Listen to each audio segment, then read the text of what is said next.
प्रदेश कांग्रेस अध्यक्ष दीपक बैज राज्य सरकार के महतारी वंदन योजना के ऊपर आपत्ति जताई है। पत्रकार मन से चर्चा करत उनका आरोप रही से कि भाजपा के नेता पदाधिकारी मन विधानसभा चुनाव के बेरा में लाखों महिला मन से फॉर्म भरवाए रही है और मन ला पहली किस्त दे के वादा घलो करे रही। अब एक फिर काबर फॉर्म भरवाए जाते हैं, जबकि पहली ही महिला मन से फॉर्म भरवाए जा चुके हैं। महतारी वंदन योजना में भारतीय जनता पार्टी ने तो चुनाव के दौरान ही लाखों फार्म हर विधानसभाओं में भरा लिए थे और एक एक किस्त उन्होंने 1,000 रुपये पहला किस्त उन्होंने दे भी दिया।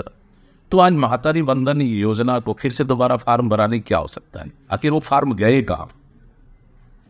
तो इस तरह से भारतीय जनता पार्टी की सरकार झूठे वादे कर मोदी गारंटी के नाम से छत्तीसगढ़ की माता बहनों को छलने का काम किया और आज फिर लोकसभा चुनाव है, फिर फार्म भराने का काम कर रहे हैं और इतने क्राइटेरिया उन्होंने बांट दी कि इसका लाभ हर विवाहित महिलाओं को नहीं मिल रहा है और इनका मनसा साफ नहीं है, इनका मनसा नियत साफ नहीं है कि सभी विवाहित महिलाओं को दे सके। क्राइटेरिया बांटकर भारतीय जनता पार्टी की झूठ एक बार फिर साबित हुई और मोदी जी की गारंटी पूरी तरह से फेल है और महतारी वंदन योजना पूरी तरह से फेल।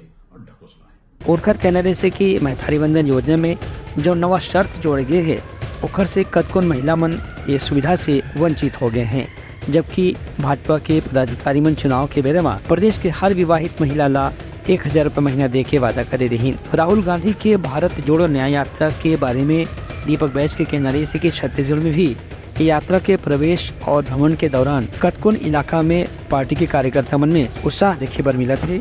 संग संग लोकसभा चुनाव में भी यात्रा के कांग्रेस का निश्चित रूप से फायदा मिली। भारत जोड़ो न्याय यात्रा की शुरुआत हमारे छत्तीसगढ़ में 8 तारीख से शुरुआत होने जा रही है।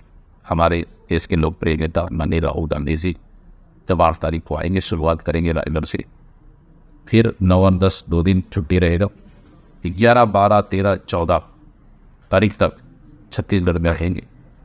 हमारे कार्यकर्ताओं से मिलेंगे, ग्रामीणों से मिलेंगे, युवाओं से मिलेंगे, बच्चों से मिलेंगे, माता बहनों से मिलेंगे, किसानों से मिलेंगे, यहाँ के व्यवसायी से मिलेंगे और सभी लोगों से मिलकर इस न्याय यात्रा के लिए ऐतिहासिक हम लोग तैयारी कर रहे हैं और ये न्याय यात्रा छत्तीसगढ़ में ऐतिहासिक रहेगा ताकि इस न्याय यात्रा से माननीय राहुल गांधी जी का संदेश सभी वर्गों में, पूरे क्षेत्र में, छत्तीसगढ़ में जन जन तक पहुँचे। Bureau report, Uttarakhand news.